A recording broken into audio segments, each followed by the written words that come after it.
will see what God will do to you.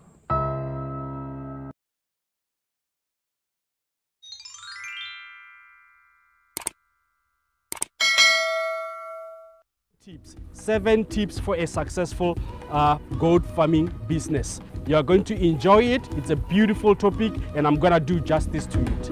Number 1, pick your specialty. What do I mean by saying that? Okay, so as you can see, guys, we are at Rosemore Boer Goat Farm and we are farming only Boer goats. We have just introduced Kalahari rates a few months ago and we are farming commercial Boer goats. And when I say pick your specialty, I mean pick one particular thing that you want to do. A lot of people, when they go into goat production, what they do is they do pig production, they do chickens, they do broilers and all other things. So pick your specialty. Farming is an expensive hobby or business. So pick your specialty, make sure that you master one. Unless or otherwise, you are going to be jack of all trades and master of none. And you don't want to be doing that. It is quite expensive when you start your goat business and you want to become successful to also start a lot of other things at the farm. So just start with one thing, focus on it until it is successful. That's when you can move into the next thing. Number 2, remember the topic, guys. 7 tips for a successful goat farming business. Okay, number 2 is build a solid team. If you build a solid team, guys, you are going to have a chance at the success of your business. So I've built a nice team here. Number 1 is Madala. Madala is my dad. My dad is the best, guys. He's an overseer in this area. He's the man who comes here when I'm not here and oversees that everything is going accordingly. Okay, and then number 2, we have our best employee ever. He has just turned 1 year here. His name is Temba. I'm sure you guys know him. You know, Temba is the guy who pushes everything here. We are who we are as Rosemore because of Temba. Okay, and number 3, we have my wife. My wife is the one who, whenever I sell a goat, the money goes to the accountant. So I'll advise you guys, build a team with people that have the know-how of business and know that this goats needs to be taken care of, needs to be fed, needs to be the troughs needs to have water. Okay, I am the CEO and the founder of this business. I am the overseer, and this is not the only business that I run. As you guys know, we have 3 farms. So I'm the guy who moves from this farm to the other farms. So sometimes I'm not here and sometimes I am in this place. So, you know, build a solid team.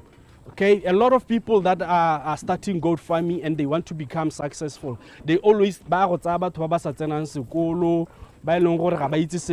do not rely on others. Okay, what do I mean by saying that? I'm not saying don't rely on your employees. No. I am saying don't rely on your loans and say I'm going to apply for a loan at Cedar, and if I don't get that loan, I am not going to do business in goat farming. However, start with what you have, and then when you expand, that's when you can go forth. And number 4, you must start small. If you want to become successful,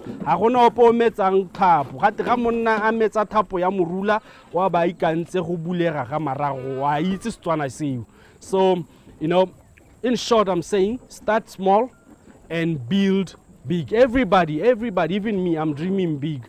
You know, I want to have more animals. I want to have more quality animals.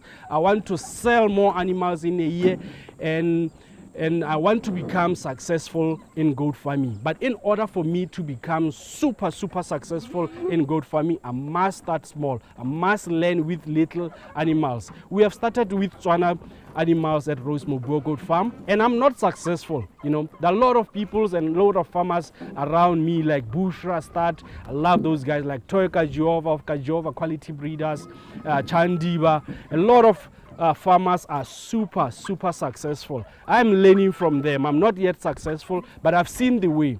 So, you know, I've started small and I'm running my own race, and I know for sure if I follow through and I don't give up, for sure I'll see the light at the end of the tunnel. So start small. You know, we have done a video on how you can start with, you know, 10 females of local Tswana goats with a start back. You know, they will bring you closer to your dreams. Okay, start small and build your head. I'll give you an example, guys. Go on Facebook and search a lady called Antoinette Dry. She owns a company on Facebook called Kilifi Creek. In 2010, Antoinette started with 4 Kalahari goats in a 21-hectare land. Today, she has 90 females, breeding females. So you see, she has started with 4. She was able to build her head, and it's a quality head.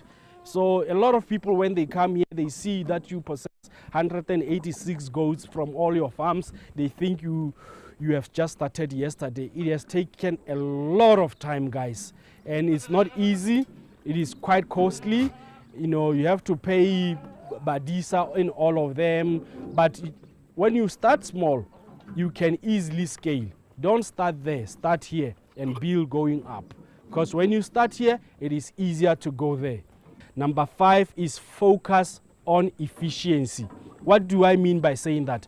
Focus on animals that bring, you know, quality to your head. Okay?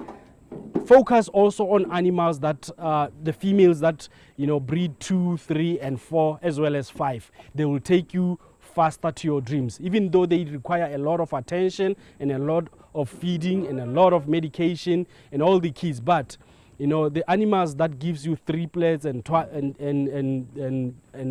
quadruplets, they are quite efficient. And you know, you must understand that this is a business, just like any other business. Goat farming is a business, just like any other business. It is not immune to profit and loss. So at some point, you are going to lose money, especially when you start. The first year, the second year, you might not make profit because, you know, you are buying feed, the animals are not even pregnant, some of them are empty. So, you know, it's not immune to profit and loss. So, you know, guys, focus on efficiency. Make sure that the things that you do at your farm, they are productive and they bring result. Number 6, stay true to your identity. Okay, in short, means be honest. Okay, the reason why you are having this business and you are still holding on is because it is profitable, it is making you money, and at some point you might be tempted to cut corners. Don't cut corners. Remember why you are expanding your business. Remember why you are still in business is because you have stayed, you know, true to the identity. Okay? And also remember that you should be honest. Don't sell cull animals to other farmers. Don't sell, you know, bad animals or cull animals to other farmers and ask for higher prices. A lot of farmers around, they sell cull animals to a lot of new breeders because they don't know about culls. So, you know, and then if you sell a cull animal, and that farmer is going to understand that you have sold him a cull animal, and a cull animal is an animal that is not supposed to breed. So, you know, is he going to come? Is he going to come back once he realizes that you have sold him a cull animal? Are you going to get referrals? So at Rose Mobile Goat, when you buy a goat from us, what do? We teach you about the goat. We tell you if it's ready, if it's good to breed, and if it's not to breed. If it's for meat, me and Temba, we go and buy it. We don't sell cull animals to other farmers.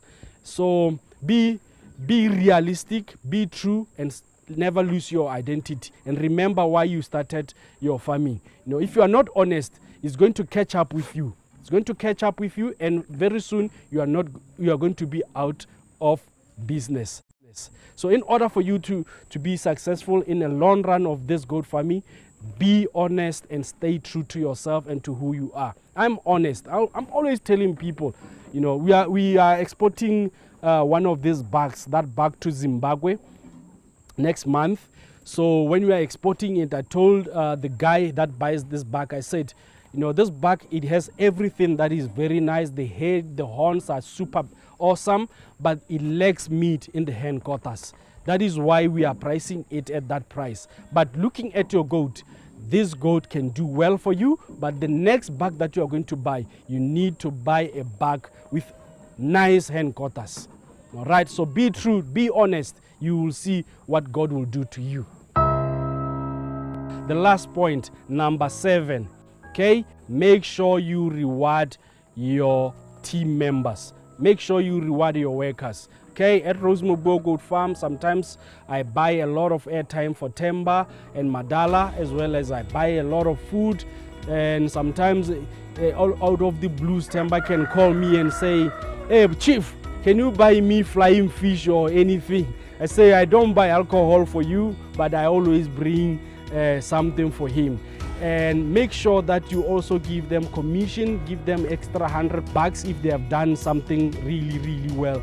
So, you know, rewarding your team and motivating them all the time, it means that they are going to stay on their toes to bring results. They're going to stay on their toes to make sure that everything runs smoothly.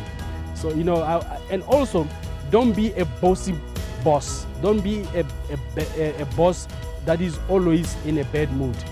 Be friendly with them, laugh with them, talk with them, impart knowledge to them. Give them more than what they need. And you know, you will see that you will definitely become super successful in goat farming.